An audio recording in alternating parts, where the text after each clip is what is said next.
दिल्ली से जहां बीजेपी घोषणा पत्र कमेटी का ऐलान होगा। बीजेपी आज करेगी घोषणा पत्र कमेटी का ऐलान। इस वक्त की बड़ी खबर हम आपको बता रहे हैं, जहां आज बीजेपी घोषणा पत्र कमेटी का ऐलान करने वाली है।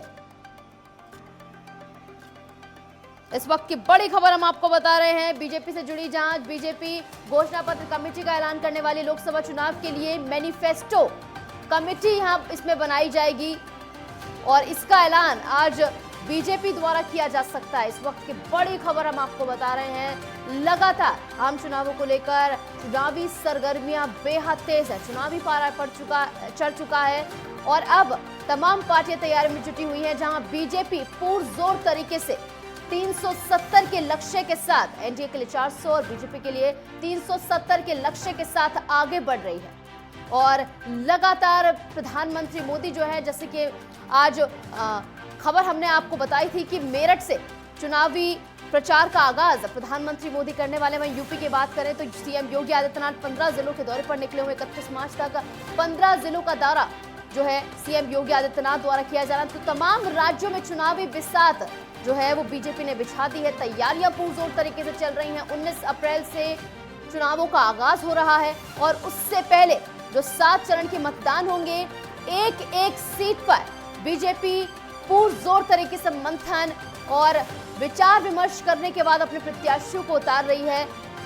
अगर बात कर ले वो सीटें जहां बीजेपी पिछली बार दूसरे नंबर पर रही थी, उन सीटों पर बीजेपी ज्यादा जोर दे रही है। 2014 में बीजेपी 282 सीटों के साथ जीती थी और उसके बाद 303 2019 में और अब 370 का टारगेट रखते हुए बीजेपी आगे बढ़ रही है, जहां बीजेपी घोषणा पत्र कमेटी का आज ऐलान होगा।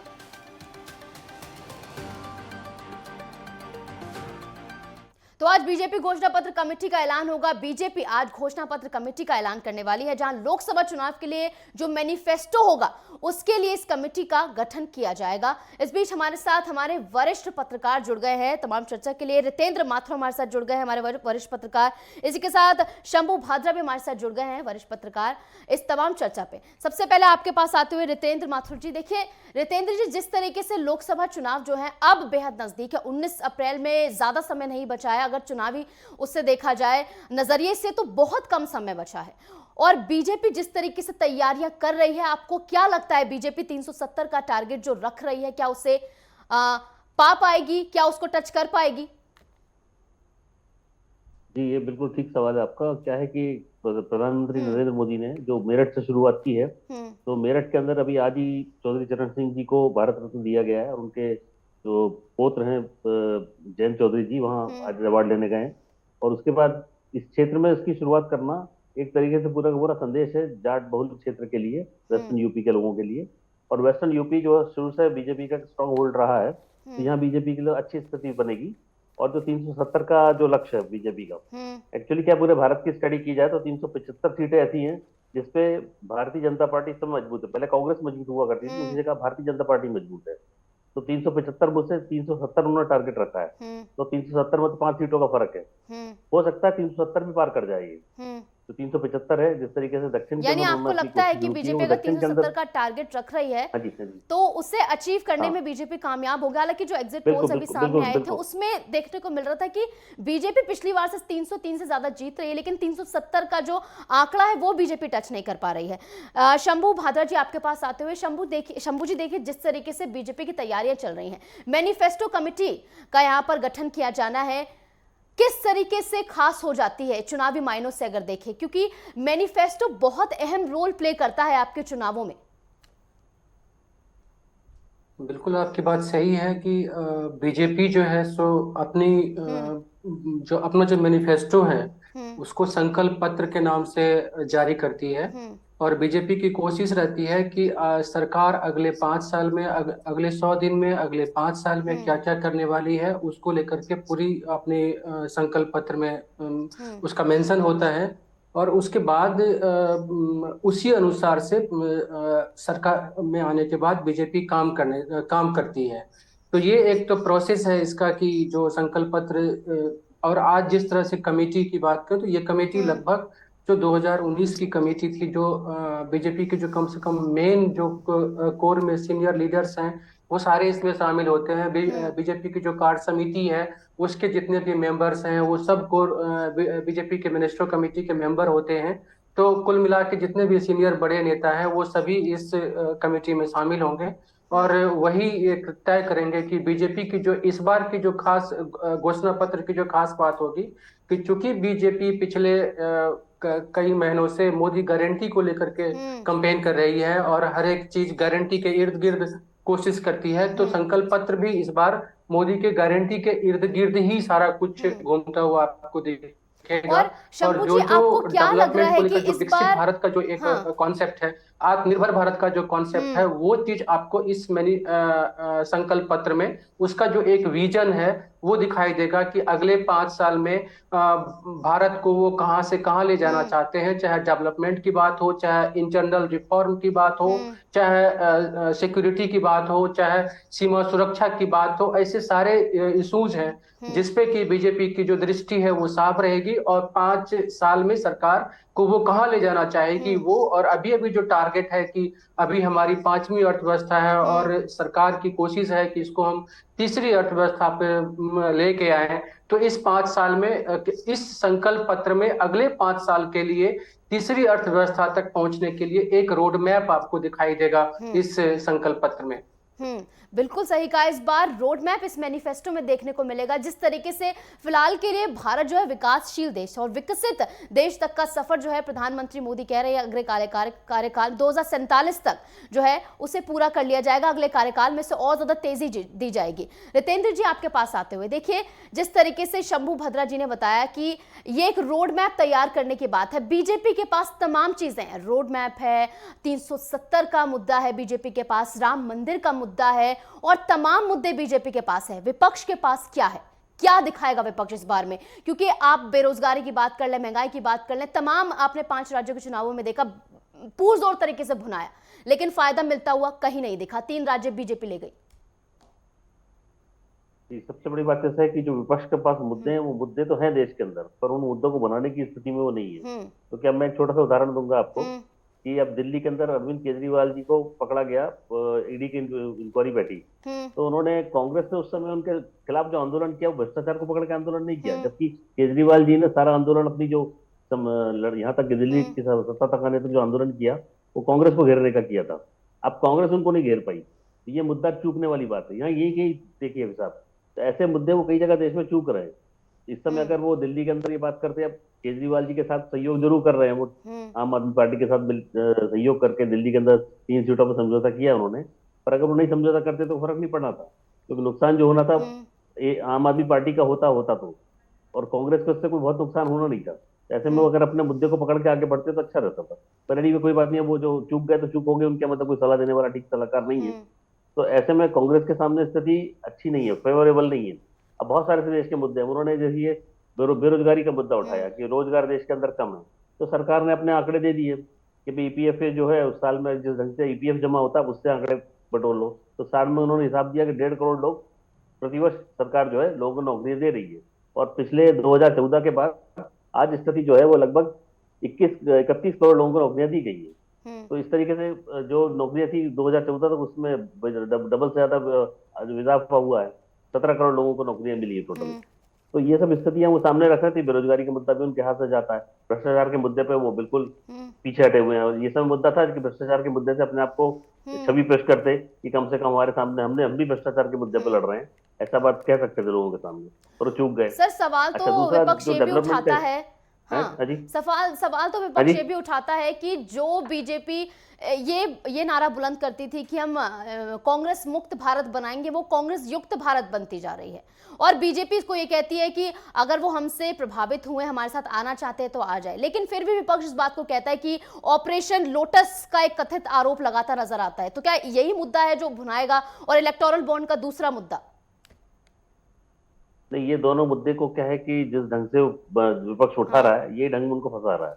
अब इलेक्टोरल बॉन्ड का मुद्दा है, आज तक देश के अंदर जो चुनाव का चंदा आता था वो सारा ब्लैक मनी आता था, और मतलब छोटे छोटे व्यापारी तक उसमें पैसा देते थे। मैं जानता हूँ ऐसे कई व्यापारियों को जो पीडीएस सिस्टम से व्यापार करते थे, जो उसमें कमाई नहीं होती, सरकार का ही ये केरोसिन ऑयल होता है, तो इसमें भी हिसाब रहता था कि जो पैसा आता था उसका एक हिस्सा वो पार्टी को दे देते थे, एक हिस्सा वो अपने दुनियावादी के लिए खर्च करते थे।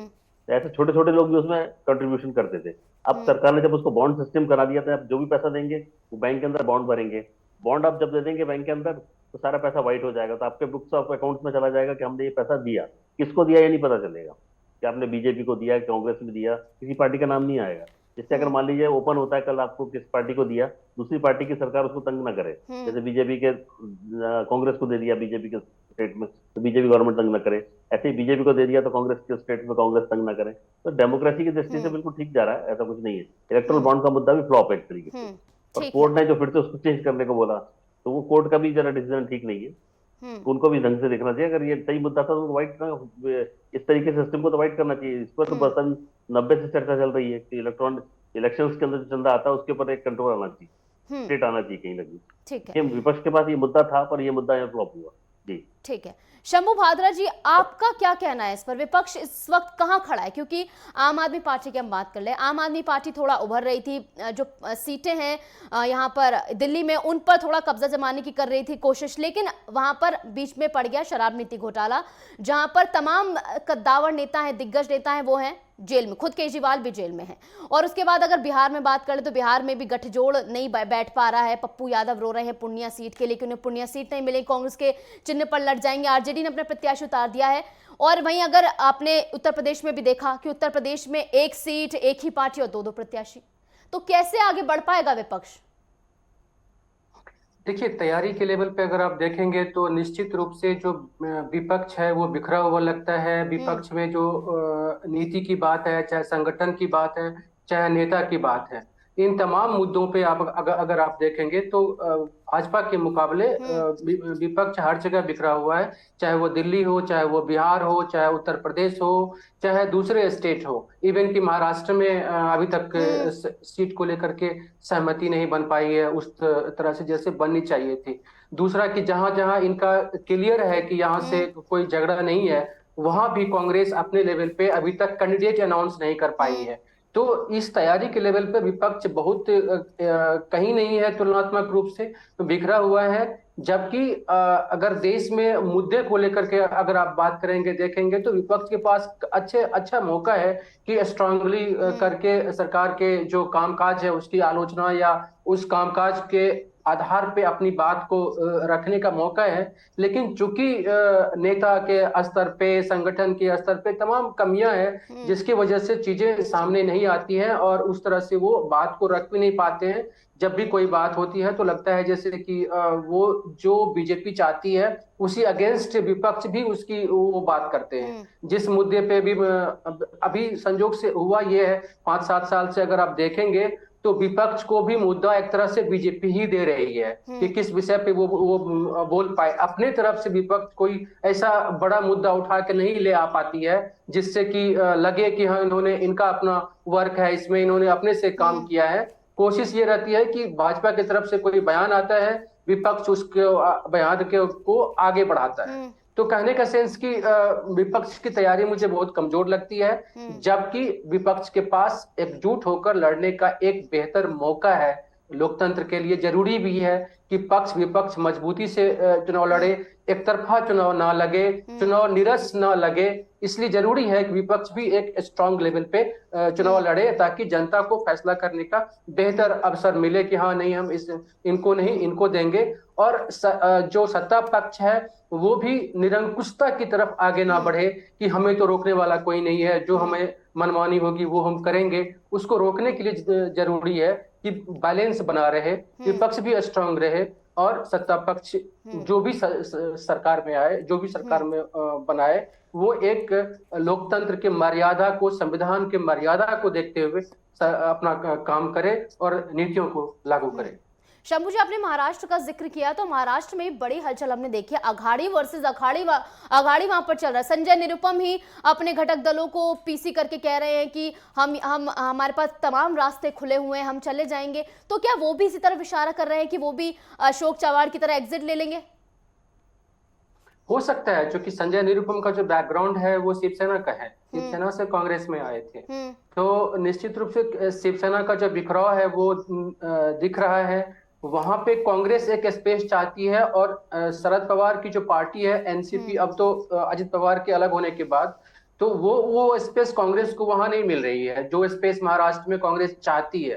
तो इस कारण से उद्धव ठाकरे की शिवसेना और शरद पवार की एनसीपी, ये दोनों जो ब्लॉक है वो स्ट्रांगली चाहता है कि अधिक से अधिक हम सीटें लें, अधिक से अधिक हम लड़े और कांग्रेस को मौका कम दे। तो संजय निरुपम इसलिए उसमें है, उनके लिए जो उनकी सीटें हैं वहां शिवसेना का दावा है, तो उनके लिए एक संकट है कि जो टिकट मिलेगा नहीं मिलेगा, क्या होगा। और जो नेता होते हैं वो विनिबिलिटी देखते हैं कि कौन पार्टी या कौन गठबंधन जीतने की स्थिति में है, उधर वो उस धार में अधिकतर नेता बहना कोशिश करते हैं। इसीलिए आपने देखा कि देश भर में अधिकतर अभी नेताओं के दल बदल का मौसम चल रहा है कि कोई ये दल से छोड़ के वो उस दल, और उसमें सबसे अधिक लोग बीजेपी की तरफ आ रहे हैं। तो ऑब्वियसली नेताओं को लगता है कि आने वाले वक्त में जो ये चुनाव है इसमें बीजेपी विनिंग पोजीशन में है, तो बीजेपी की तरफ दौड़ है उनकी। अधिक से अधिक नेता चाहते हैं कि हमें शामिल हो जाए। और महाराष्ट्र में ये कोई कठिन बात नहीं है कि आने वाले वक्त में संजय निरुपम बीजेपी के खेमे में दिखाई दे, चाहे वो शिवसेना जो एकनाथ शिंदे की शिवसेना है उसके थ्रू, या फिर अजित पवार की जो एनसीपी है उसके थ्रू, या फिर बीजेपी के थ्रू, किसी न किसी थ्रू से हो सकता है कि अगर उसको स्पेस मिलेगा तो वो वहां पे एंट्री कर सकते हैं। और वो इशारा भी इसी ओर कर रहे थे अपनी प्रेस कॉन्फ्रेंस के दौरान कि हमारे लिए तमाम रास्ते खुले हैं। इसका यही मतलब निकलता है कि आने वाले समय अगर उनकी बात नहीं मानी जाती है, और ये बात नहीं, जो आला कमान जिस तरीके से उनकी बात नहीं सुनता अपने कार्यकर्ताओं की, जिस तरीके से हमने अशोक चव्हाण के केस में देखा, अशोक चव्हाण क्यों छोड़ के गए थे पार्टी। संजय निरुपम ने खुद ट्वीट एक्स पर पोस्ट करके जानकारी दी थी कि उनको किसी की कार्यशैली से दिक्कत थी। उन्होंने बताया भी, जो अपर अधिकारी उनको बताया, यानी आला कमान जो उनको बताया था, लेकिन फिर भी उसको लेकर कुछ काम नहीं किया गया। और यही सीट बिहार में भी देखने को मिल रही है। पप्पू यादव जो कि आए साथ में, उनकी सीट नहीं बचा सकी कांग्रेस। पूर्णिया सीट से वो कह रहे हैं जान दे देंगे लेकिन पूर्णिया नहीं छोड़ेंगे। अगर उनकी सीट ही नहीं बचा, आरजेडी ने बिना बताए वहां पर अपना प्रत्याशी उतार दिया, तो अगर समन्वय नहीं बैठेगा तो कार्यकर्ता कैसे विश्वास करेंगे? बिल्कुल, जो कांग्रेस की कार्यशैली है वो काफी ढीली है और अभी से नहीं है, पीछे कई विधानसभा चुनाव को अगर आप देखेंगे तो उस समय की तैयारियां देखिए, और अभी जैसे लोकसभा चुनाव है, तो लोकसभा चुनाव में जिस वक्त आपको अपने सहयोगियों के साथ सीट शेयरिंग करनी थी, इंडिया गठबंधन को मजबूत करना था, फैसला लेना था, उस वक्त आप देश की यात्रा पे निकले हुए हैं। जो कांग्रेस के अध्यक्ष है वो स्वतंत्र फैसला लेने की स्थिति में नहीं है। हाँ, जब तक कि ऊपर से उनके जो राहुल गांधी की तरफ से या राहुल गांधी परिवार की तरफ से यस ना मिल जाए, तब तक वो एक कदम आगे चलने को तैयार नहीं है। तो जो फैसला लेने की जो स्थिति है कांग्रेस में, उसकी वजह से क्या हो रहा है कि सारी चीजें गड़बड़ होती है। गठबंधन को देखा कि सब लोग, ममता बनर्जी ने अलग अनाउंस कर दिया कि हम अलग चुनाव लड़ेंगे। इस तरह से अरविंद केजरीवाल ने अनाउंस कर दिया था कि हम चुनाव लड़ेंगे अलग से। तो जब देखा कि अब सभी दल, सपा ने धमकी दी थी कि हम अगर कांग्रेस इस तरह से डिले करती रही तो हम अलग चुनाव अपना कैंडिडेट घोषित करेंगे। तो उस वक्त कांग्रेस की ढिलाई की वजह से जब इनके दल जाने लगे तो तब जाकर के थोड़ा सजग हुए, थोड़ी सी सीट से शेयरिंग की बात की। पहले उत्तर प्रदेश में, अभी जाके देखा कि इतना लेट से बिहार में करी है, उसमें भी पप्पू यादव जो कि जिनकी पत्नी ऑलरेडी कांग्रेस से सांसद रह चुकी है सुपौल से, तो उनको जो है पप्पू यादव अपनी पार्टी का कांग्रेस में विलय करते हैं और इस उम्मीद में आते हैं कि लोकसभा चुनाव पूर्णिया से वो लड़ सकते हैं, क्योंकि पूर्णिया का जो समीकरण है वो 3 बार वहां से सांसद रहे हुए हैं, उनका बना बनाया क्षेत्र है। तो उनको लगा कि गठबंधन के थ्रू अगर कांग्रेस से यहाँ पे टिकट मिल जाए तो हम कांग्रेस के, चूंकि आरजेडी पहले वो चाहते थे कि आरजेडी में एंट्री हो जाए, आरजेडी में उनकी एंट्री नहीं हुई। लालू जी ने कहा कि आप कांग्रेस से जाके बात कीजिए, तो उनको लगा कि सब कुछ मेरे अनुसार हो रहा है। लेकिन जब फिर चूंकि पूर्णिया की जब आप बात करते हैं तो पूर्णिया में बीमा भारती को बहुत पहले से आरजेडी ने आश्वासन दिया हुआ था कि आपको वहां से हम टिकट देंगे। हालांकि आज का जो डेवलपमेंट है उस डेवलपमेंट को अगर आप देखेंगे तो शायद बीमा भारती वापस हो जाए और पप्पू यादव वहां से खड़ा हो जाए। शायद एक मतलब मीडिया में इस तरह की खबर चली है कि बीमा भारती का रुख जो है वो नरम है इस वक्त।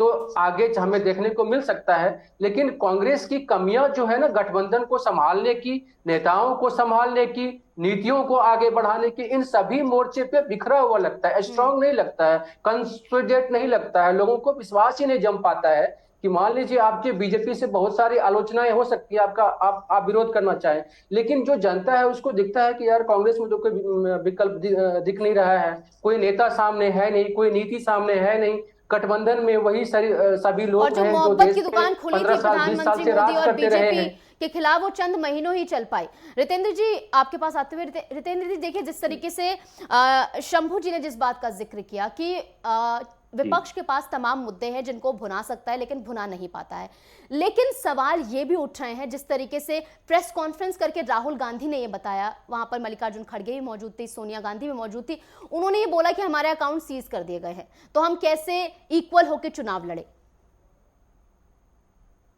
जैसे शंभू जी ने भी जैसा काम, मैं भी आगे बात को बढ़ाता हूँ कि ये जो उनके अकाउंट सील कर दिए गए, तो अकाउंट में आया, टैक्स आया उनके ऊपर 1800 करोड़ का कुछ टैक्स आया, 1823 करोड़ का, तो ये इतना अमाउंट का टैक्स वो भर दे तो मैटर क्लियर हो जाएगा। इसी कारण उनके ऊपर प्रतिबंध आया ना, वो भरना नहीं चाहते, उसको समझते हैं मुद्दा बना लेंगे हम लोग। तो ये सब जो टैक्स ऐसी चीज है कि जो देना चाहिए रेट को, आप टैक्स नहीं भरोगे तो पॉलिटिकल पार्टी टैक्स आज नहीं भरोगे तो कल सरकार में आ जाओगे या कुछ स्थिति बनेगी तो क्यों टैक्स भरोगे आप। तो अभी तक का रिकॉर्ड आपका इस मामले में अच्छा नहीं है। अरे टैक्स शायद भरना चाहिए आगे आके, ठीक है, मैं हमारा टैक्स काटो और बाकी पैसा तो जो है हमारे पास यूज कर सकते हैं। इलेक्शन लड़ने के लिए जो है कहीं से ब्लैक मनी की जरूरत ऐसी नहीं होती है। अब अभी वैसे गवर्नमेंट ने छूट दे दी, अब तो आप ले भी सकते हो, अब तो इलेक्ट्रॉन बॉन्ड्स के जो काम खत्म ही कर दिया गवर्नमेंट ने, कोर्ट के ऑर्डर के बाद आप ले सकते हो, कैश में पैसा भी ले सकते हैं हम लोग। तो ये छुट्टी मिल गई इनको। अब क्या है कि वो मुद्दे यही है कि जब सारे मुद्दे आपके सामने आ रहे हैं और आप सरकार में नहीं हो, तब आपकी रुख जो है साफ सुथरा नहीं है। आपके लोगों जो इंडिया गठबंधन तो आपने बनाया, और गठबंधन में एकता कोई नहीं है, अपने आपस में एक दूसरे के सामने लोग लड़ रहे हैं। तो ये सब जो स्थितियां बनती है, इसके बाद आपको जो देखने को बनता है जनता में, आम जनता में महसूस हो रहा है कि आज चुनाव नतीजे नहीं आए, कुछ आया नहीं है, तब इनके सामने स्थिति ऐसी है कि ये लोग कुछ करना नहीं चाहते हैं। और जब कुछ करना नहीं चाहते हैं तो कल जब सरकार बना लेंगे तब क्या करेंगे, ये भी एक समस्या है। तो ये सब जो वातावरण इनके सामने बन रहा है वो साफ सुथरा नहीं है, इनकी स्थिति अस्पष्ट बहुत दिख रही है। चुनाव के पहले जब स्थिति साफ नहीं है तो चुनाव के बाद क्या बनाएंगे ये लोग, कुछ कह नहीं सकते। तो इसलिए विपक्ष जो इस समय देश का है वो, उसकी स्थिति साफ नहीं है। पर दूसरा ऐसा है कि जो हाँ सरकार की बात आती है तो सरकार के सामने मुद्दे साफ हैं, करना क्या चाहते हैं, जो कर रहे हैं उसको आगे बढ़ाना चाहते हैं, ये सब ठीक है। जैसे इंफ्रास्ट्रक्चर डेवलपमेंट है, बिल्कुल ठीक जा रहा है, तो उसमें कहीं कोई परेशानी नहीं है। इकोनॉमी को आगे बढ़ा रहे हैं, बढ़ाएंगे, और इकोनॉमिक अरेंजमेंट कैसे करेंगे उसकी बात भी ब्लूप्रिंट है उनके पास। दूसरा उसके अंदर एक चीज सबसे बड़ी ये है कि हम आने वाले 25 सालों के अंदर भारत को भारतीय तंत्र के साथ जोड़ेंगे। जो सबसे बड़ी समस्या हमारे देश के अंदर अधिकांश चीजें जो है अभी भी अंग्रेजों के जमाने की चीजें चल रही हैं, उन्हीं का ढांचा चल रहा है। यहाँ तक कि इंडस्ट्रियल डेवलपमेंट भी उनके जैसा ही है, उनके हिसाब से हम इंडस्ट्रियल डेवलपमेंट कर रहे हैं, तो हमारे देश का विकास उस ढंग से नहीं हो रहा है, इंडस्ट्रियल डेवलपमेंट हमारा उस ढंग से नहीं हो पा रहा है।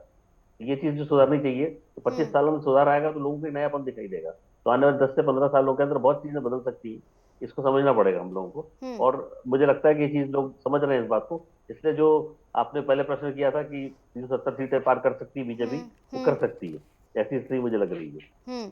अब देखना होगा कि बीजेपी 370 का टारगेट पार कर पाती है नहीं, 400 का उसने एनडीए के लिए रखा है। शंभू जी आपके पास आते हुए, शंभू जी देखिए, उत्तर प्रदेश की बात कर ले, 80 सीटें उत्तर प्रदेश के पास हैं और बहुत ज्यादा अहम हो जाता है उत्तर प्रदेश अपनी इन्हीं 80 सीटों की वजह से।